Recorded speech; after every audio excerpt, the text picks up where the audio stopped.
Hello and welcome to the Tailored Training Podcast. My name is Richard. If you don't know me yet, I am a strength and nutrition coach, and I help people, especially women who are mothers, busy, 40 and over, to reduce their body fat, increase muscle, and live a healthy and optimal life. And I wanted to. Um,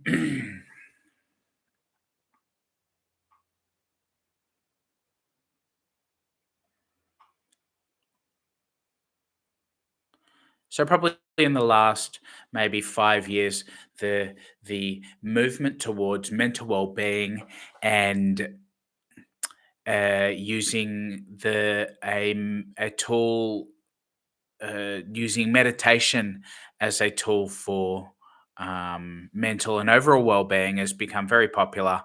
And what I wanted to, I guess, my mission and one of my missions is to help people recognize the benefits of strength training for the same purpose.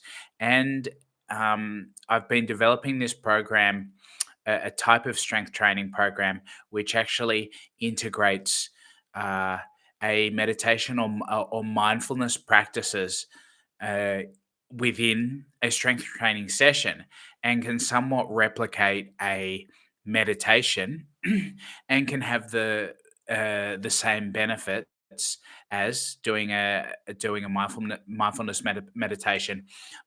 On top of that, all the fantastic things you get from strength training. So, you know, the endorphins, the post workout endorphins, the the benefits of stress, so muscle growth, fat loss, overall health, increased mental capacity, all those things. I won't harp on about the benefits of strength training, because I tend to do that a lot. Um, so, like, why would you, if you could do meditation and benefit from it somewhat, but if you can do something else which combines the meditation and get the extra benefits, it's a no brainer as far as I'm concerned. So, I have a program which emphasizes the mind muscle connection, uh, bringing a mindfulness approach or a meditative approach to your strength training session. And it's absolutely groundbreaking and fantastic. And I'm like super stoked and really excited to present this and get more people to do this. Um, so like meditation's cool, and meditation has its place in well-being and mental health, and uh, um, whatever people do seek to get from it. That's cool. Um, One of the major differences between doing a passive, so okay, let me go, let's go back to the start. So what is meditation? Meditation is a a method which uh, in which what's meditation? I don't even know what meditation is. um let's go here. So there's two main forms of meditation. We can split meditation into two categories. One is a passive meditation, that is you're sitting still, and then the other is an active meditation where you're moving around. And so the passive meditations are what we know as meditation, but there's plenty of active meditations that are on offer that are reasonably popular as well. For example, the Hare Krishna actually chant. That's all they do. They have a chant Hare Krishna. I forgot the Krishna Krishna Hare. Um, they do a chant. So that's a form of an active meditation. Um, some count rosary beads, transcendental meditation. it would be considered passive, but they are reciting a mantra. And I guess the main difference between an active meditation and a passive meditation, to the person doing it, is that with a passive meditation or a mindfulness meditation, the aim is to uh, empty your mind and keep a completely open focus. So a focus on the present moment, what's everything that's going on around you, all the sensations you're sensing. Any type of passive meditation is where you uh, actively introduce a stimulus. So the stimulus can be a chant, it can be a mantra that you recite in your mind's eye, it can be some form of movement or repeated movement. And what this does is it gives your mind something to focus on, something very gentle to focus on. And it can make it easier for someone who finds meditation difficult or who has an aversion to meditation. It can be a foot in the door for them. So, a much easier way to meditate because you're focusing on something instead of focusing on nothing.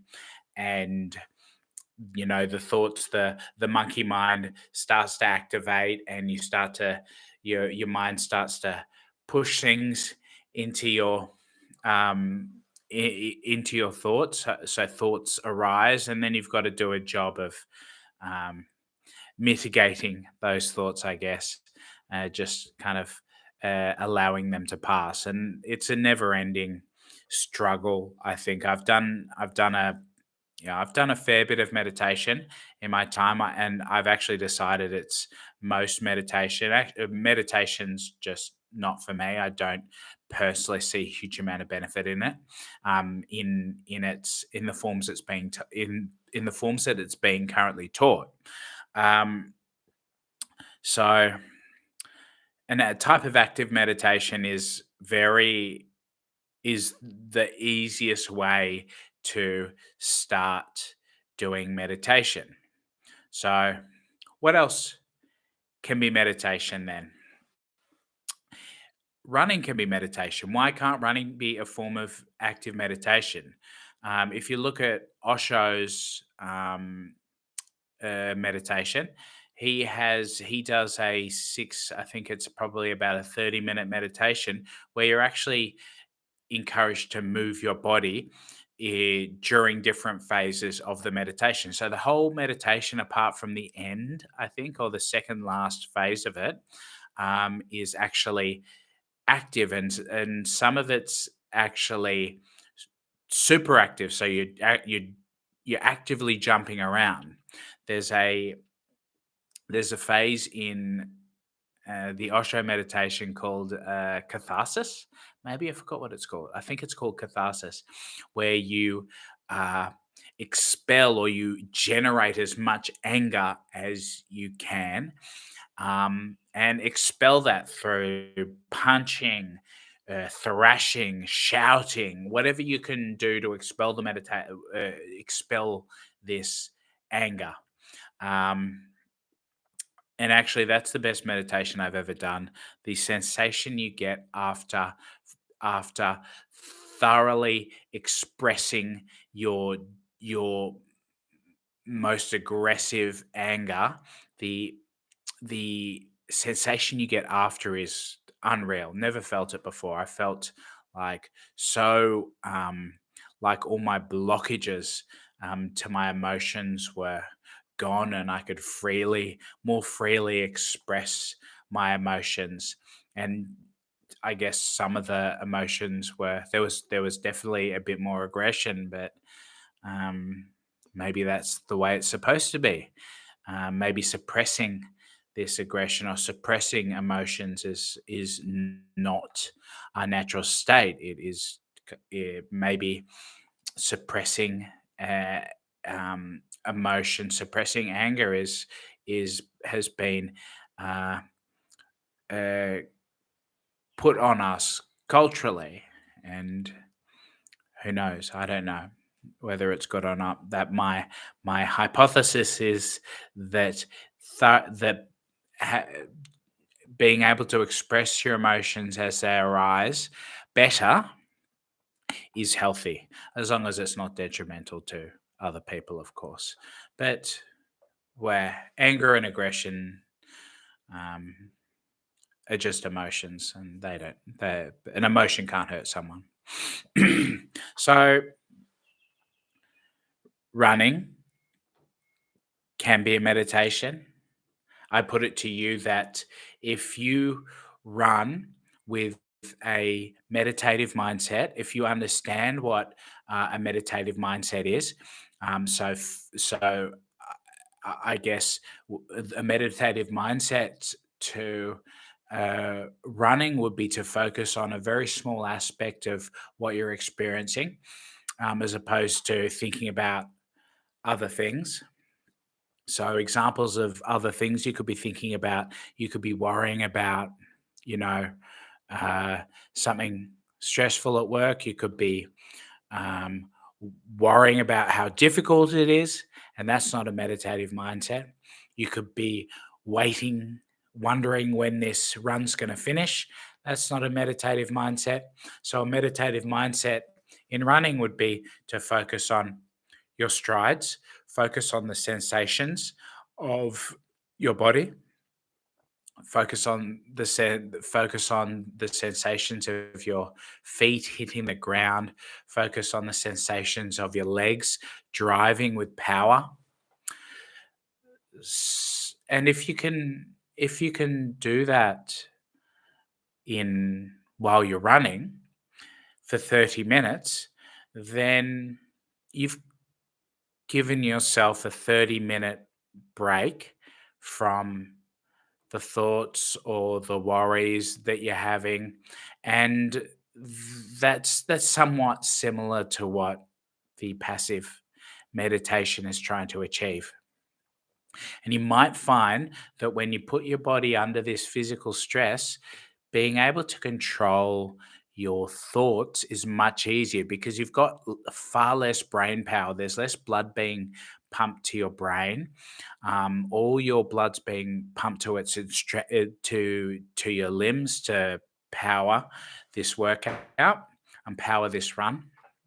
And so you find it much easier to actually bring a meditative mindset to a run. Um, okay, running's cool. So my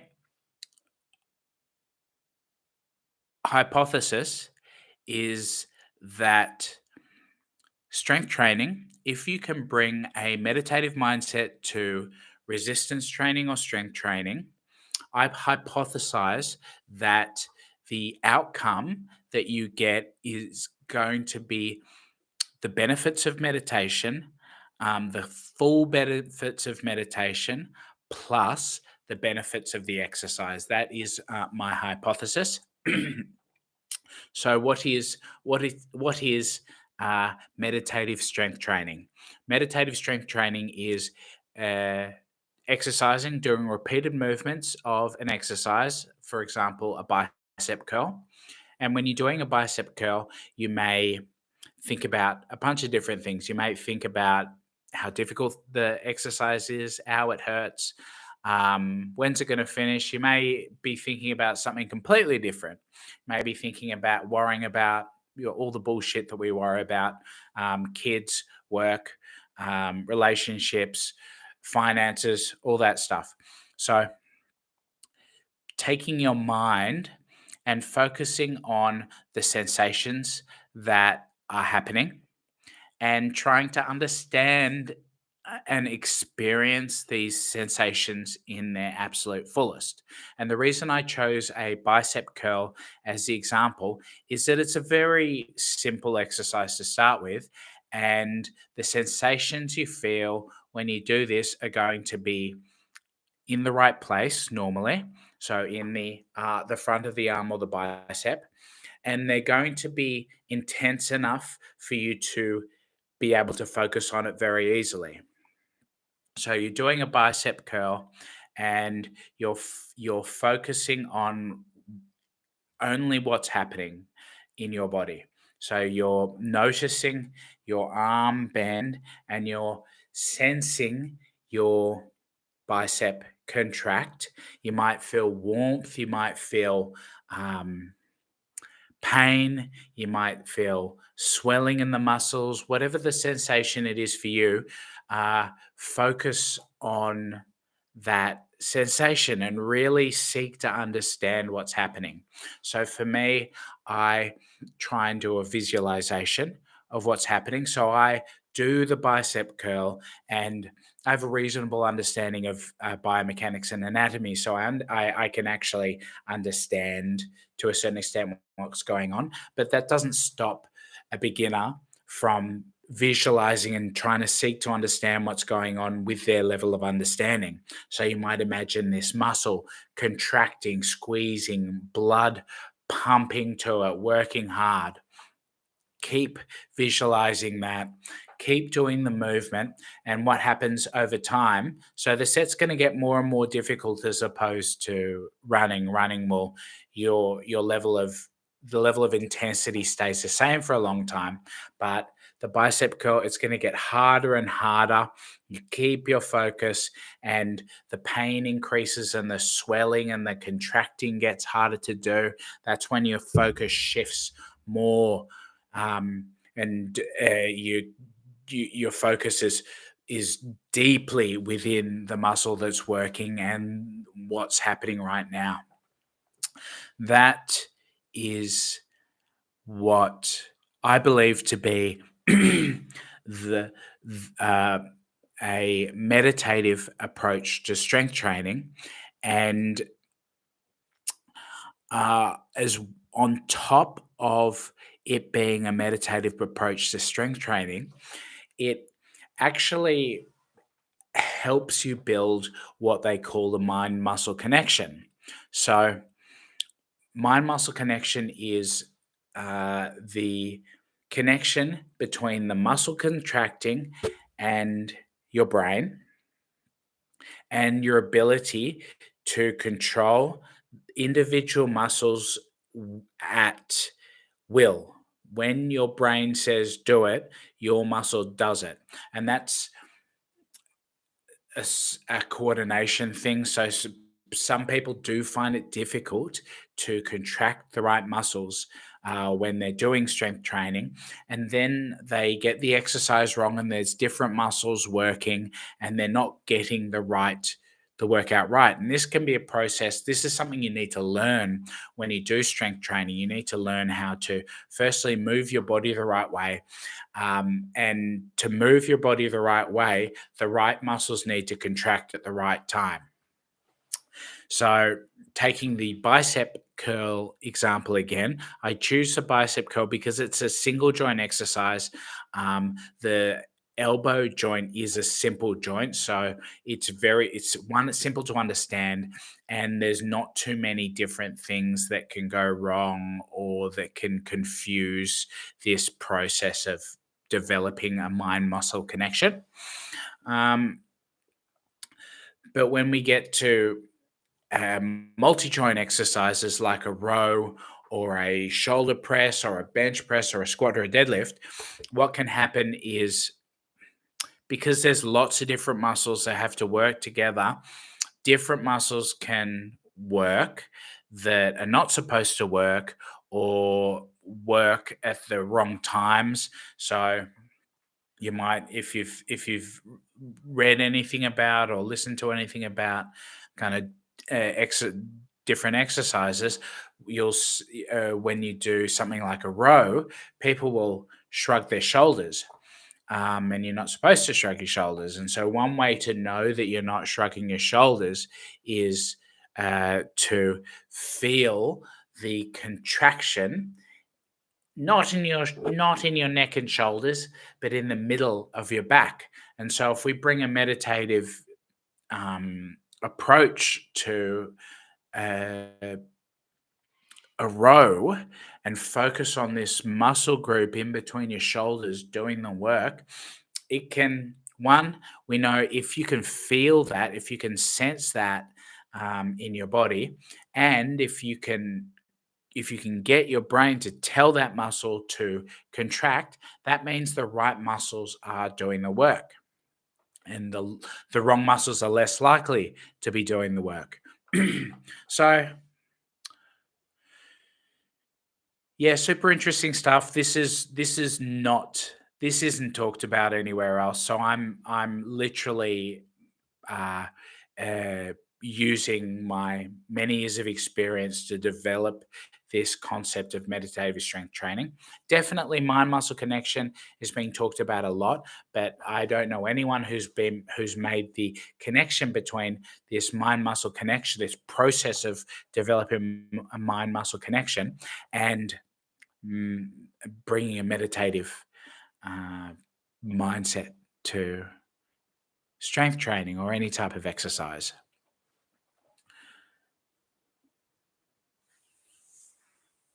That was a rant. So how would you use a meditative strength training? So how would you use a meditative mindset with strength training?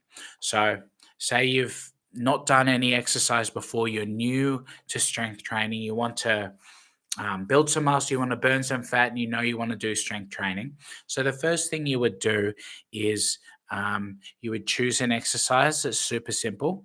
My suggestion is a bicep curl or a leg extension. They're going to be the easiest exercises for you to start with.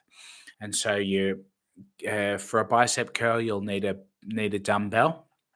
Grab the dumbbell, start lifting it up and down towards your shoulder and back down. So bending and straightening your elbow.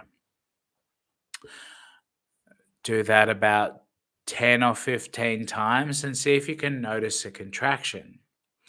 If you've done 10 or 15 reps and you don't feel any sensation in your body, sorry, sensations in your the front of your arm, then that probably says that the weight's too light. So go off, pick up a heavier weight, and try again. So bending and straightening your elbow, and notice the sensations in your biceps. So, say you're doing this bicep curl and you're kind of feeling it, you're not really feeling it in where you're supposed to. Um, then, but you feel it's starting to feel some strain or pain or fatigue, then maybe move your body around a little bit and try reps in different directions. So there is a the, the bicep curl is normally easy, but still you can make a mistake with direction. Keep moving your arm around, trying different positions until you start to feel the contraction in your bicep. And once you start to feel that contraction, then focus all your energy and awareness to the bicep. Bend, straighten. It will get more challenging. You'll feel the pain or the swelling will increase, and that's okay. Keep going. This uh, it'll continue to get more painful, but the more painful it is, the stronger the signal that's getting sent from your muscle to the brain. So it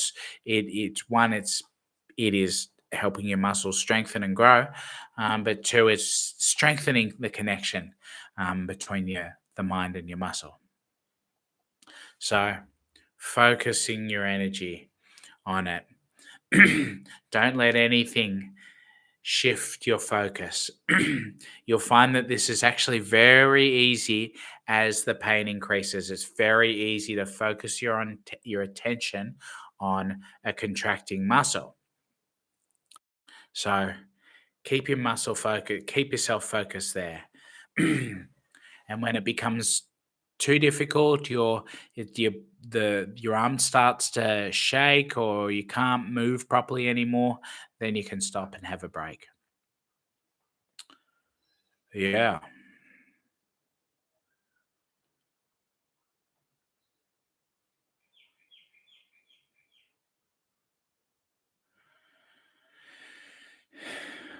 Uh, what was I ranting about? Gosh,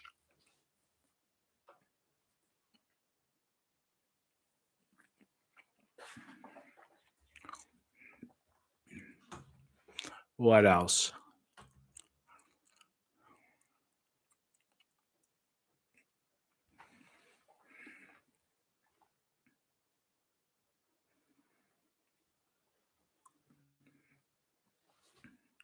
So yeah, this is how I train. This is actually how most advanced people who do strength training or resistance training train. They use their mind muscle connection. If they are a focused person, or if they are focused, they uh, it's highly likely that their focus is on the working muscle. So this isn't a magic new concept.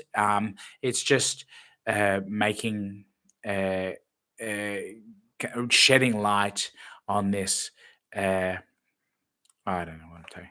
Um, so my personal journey. So I am preparing for a bodybuilding competition in April next year. I've lost 9 kilos already. I am doing, so I just started tracking my food. I've been doing 2,000 calories, uh, three, about three strength training sessions a week, which have been going well, and which had been going well until about last week. And just fell off track for one reason or another. So exercise reduced probably 50%, and then stopped tracking my food. When I stopped tracking my food, um, it becomes a bit more difficult to stay on track. It hasn't all been bad. I've been doing uh,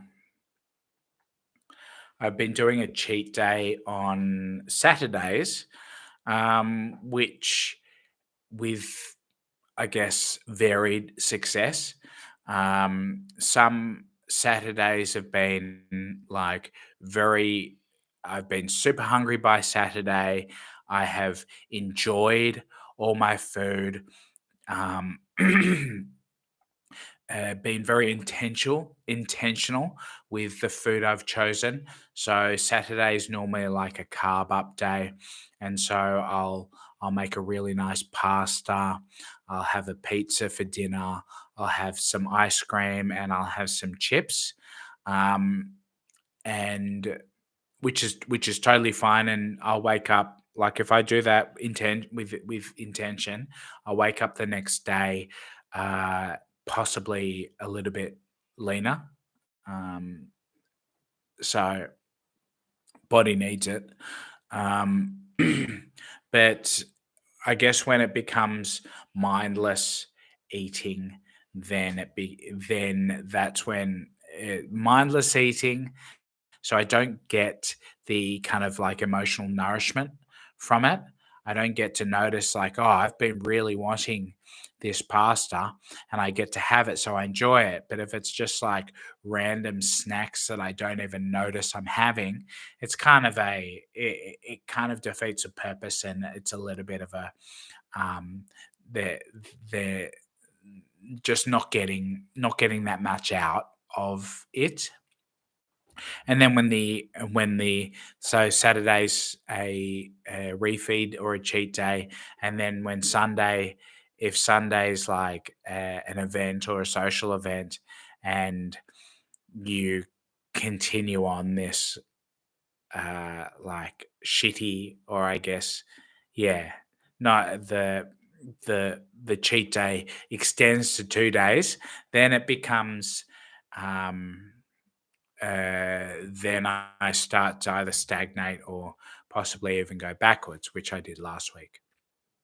So, yeah, everything's going, I guess, well. My strength training has been good.